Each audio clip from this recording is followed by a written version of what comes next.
Hello guys, আসসালামু আলাইকুম। আপনারা সবাই কেমন আছেন? আলহামদুলিল্লাহ অনেক ভালো আছি। তো আজকে একটা গুড় মাখানা রেসিপি করব। এটা বাচ্চা এবং বড়দের সবার জন্য হেলদি এবং টেস্টি। তো আমি এখানে একটা প্যানের মধ্যে ঘি নিয়েছি। ঘি নিয়ে মাখনাগুলো দিয়ে হালকা হালকা আঁচে ভেজে নিব।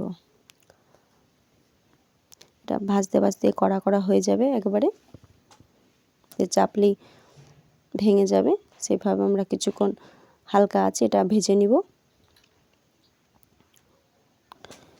আমি এরকম একটা হাতে নিয়ে দেখাচ্ছি, দেখেন একটুতে ভেঙে গেল। এটা আমার হয়ে গেছে, ঢেলে নিব। ওই প্যানের মধ্যে আবার আমি একটু ঘি দিলাম। এবার আমি এখানে গুড় ব্যবহার করছি।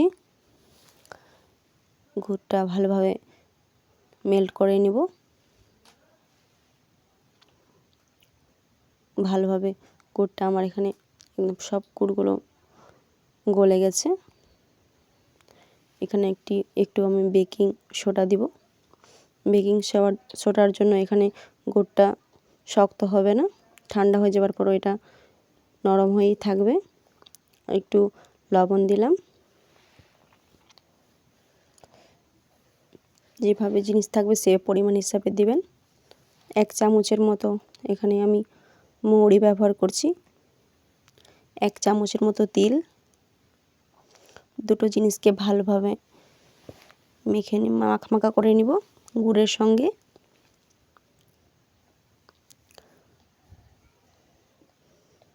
ভালোভাবে মেখে মাখা হয়ে গেছে।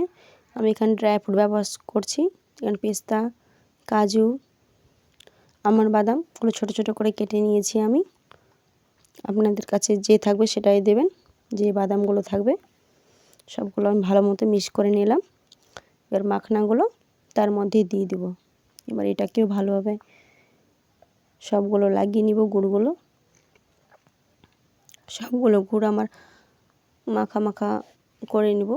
এই মাখনার সঙ্গে সবগুলো মাখা হয়ে গেছে। এবার একটা থালার মধ্যে একটু আমি ঘি লাগিয়ে দিয়েছি, এটার মধ্যে সবগুলো ঢেলে নিব।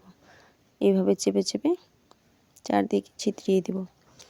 এটা ঠান্ডা হয়ে গেছে, আপনাদেরকে তুলে দেখাচ্ছি। একটুতেই ভেঙে সব ছুটে আলাদা আলাদা হয়ে যাচ্ছে।